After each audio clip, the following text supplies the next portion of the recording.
शहर के कोलाहल से दूर एक घना जंगल, जिसे स्थानीय लोग अभिशप्त के नाम से जानते थे, अपनी डरावनी कहानियों के लिए कुख्यात था।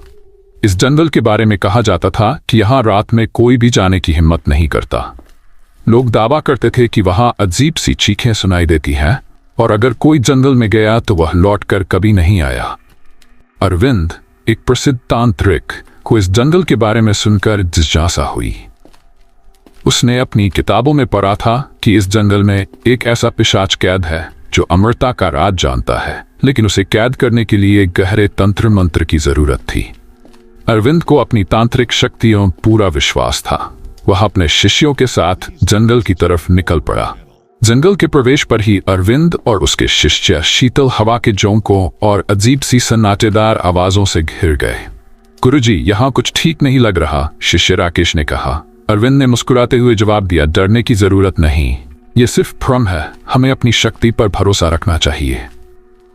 जैसे ही वे आगे बढ़े, पेड़ों के बीच से एक हल्की चमकती रोशनी दिखाई दी। वह रोशनी किसी प्राचीन मंदिर की थी। मंदिर पर लगे शिलालेखों में लिखा था, जो इस मंदिर के भीतर जाएगा उसे अपनी आत्मा का बलिदान देना पड़ेगा। मंदिर के अंदर कदम रखते ही वहां की ठंड और घना अंधकार उन्हें घेरने लगा। अरविंद ने मंत्रों का उच्चारण शुरू किया, जिससे माहौल थोड़ा शांत हुआ। वहां एक विशाल त्रिशूल रखा हुआ था, जिसके पास एक पुस्तक रखी थी। पुस्तक में लिखा था कि इस जंगल में कैद पिशाच को मुक्त करने के लिए एक अनुष्ठान करना होगा, लेकिन अगर अनुष्ठान अधूरा रहा तो वह पिशाच अनंत काल तक जंगल को अपने आतंक से भर देगा। अरविंद को लगा कि यह चुनौती उसके लिए है। उसने अनुष्ठान की तैयारी शुरू कर दी। अनुष्ठान करते समय जंगल में अजीब घटनाएं होने लगीं। पेड़ अचानक से हिलने लगे और जमीन पर दरारें पड़ने लगीं। अरविंद के शिष्य घबरा गए, लेकिन उसने उन्हें शांत रहने को कहा। तभी एक भयानक चीख सुनाई दी। मंदिर के बाहर एक अंधेरा साया मंडरा रहा था। कौन है वहां? अरविंद ने आवाज लगाई। साया धीरे धीरे मंदिर के पास आया। उसकी आंखें खून जैसी लाल थीं और उसके लंबे नाखून जमीन पर खरोंच पैदा कर रहे थे। ये वही पिशाच था जिसकी शक्ति को अरविंद आजमाना चाहता था। पिशाच ने अरविंद को घूरते हुए कहा, तुमने मुझे जगाने की हिम्मत की है, लेकिन क्या तुम मेरी सच्चाई जानते हो? अरविंद ने उत्तर दिया, मैं तुम्हारी शक्ति का उपयोग करना चाहता हूं, मुझे अमरता चाहिए। पिशाच ने हंसते हुए कहा, अमरता की चाहत तुम्हें बर्बाद कर देगी। मैं इस जंगल का रक्षक था, लेकिन तांत्रिकों की गलतियों ने मुझे शापित कर दिया। अगर तुम मुझे मुक्त करना चाहते हो तो तुम्हें अपने अहंकार का त्याग करना होगा। अरविंद ने पिशाच की बातों को नजरअंदाज करते हुए अनुष्ठान पूरा करने की कोशिश की। पिशाच ने गुस्से में आकर हमला कर दिया। दोनों के बीच तांत्रिक शक्तियों का भयंकर युद्ध हुआ। पिशाच की ताकत इतनी ज्यादा थी कि अरविंद के शिष्य एक एक करके बेहोश हो गए। अरविंद ने अपनी पूरी ताकत लगाई, लेकिन वह पिशाच को रोकने में असफल रहा। तभी अरविंद को समझ आया कि यह लड़ाई शक्ति की नहीं बल्कि आत्मा की थी। उसने अपने गुरुमंत्रों की मदद से पिशाच की आत्मा को शांत करने का प्रयास किया। पिशाच ने आखिरकार कहा, अगर तुम मेरा शाप तोड़ना चाहते हो तो तुम्हें इस जंगल को नष्ट करना होगा। यहाँ की शक्ति ने मुझे बांध रखा है। अरविंद ने अपनी गलती समझी और जंगल में मौजूद शापित मंदिर को नष्ट कर दिया। जैसे ही मंदिर नष्ट हुआ, पिशाच की आत्मा मुक्त हो गई। उसने अरविंद को धन्यवाद दिया और कहा, तुमने मेरी आत्मा को शांति दी, अब मैं मुक्त हूं। लेकिन याद रखना, तांत्रिक शक्तियों का उपयोग केवल अच्छाई के लिए करना चाहिए। जंगल अब शांत हो गया था। अरविंद ने भी अपने जीवन का नया उद्देश्य खोज लिया। वह तंत्र मंत्र का उपयोग लोगों की मदद के लिए करेगा। जंगल से बाहर निकलने के बाद अरविंद को अपनी तांत्रिक शक्तियों और उनकी वजह से हुए नुकसान का एहसास हुआ। जंगल में जो कुछ भी हुआ, उसने उसकी आत्मा को झकझोर दिया। वह अपने शिष्यों के साथ अपने आश्रम लौट आया, लेकिन उसकी आंखों में अब शांति नहीं थी। रात को जब सोने की नहीं कोशिश करता तो उसे पिशाच की लाल आंखें और उसकी बातों की गूंज सुनाई देती। तांत्रिक शक्तियों का उपयोग केवल अच्छाई के लिए करना चाहिए। अरविंद ने तय किया कि वह अपने जीवन को बदल देगा। उसने अपनी सारी तांत्रिक किताबें जला दीं और अपने शिष्यों को यह आदेश दिया कि वे तंत्र मंत्र का उपयोग केवल जरूरतमंदों की मदद के लिए करें। अरविंद ने सोचा कि जंगल में जो हुआ वह खत्म हो चुका है, लेकिन यह उसकी सोच भर थी। कुछ दिनों बाद उसके आश्रम में एक युवा महिला पहुंची। उसकी आंखों में खौफ था और शरीर थकान से चूर। गुरुजी, मेरी मदद कीजिए। मेरे परिवार के लोग उस जंगल से वापस नहीं लौटे। वे वहां गए थे लकड़ियां काटने, लेकिन अब तक नहीं लौटे। गांव वालों का कहना है कि जंगल फिर से जीवित हो गया है। महिला ने कांपती आवाज में कहा।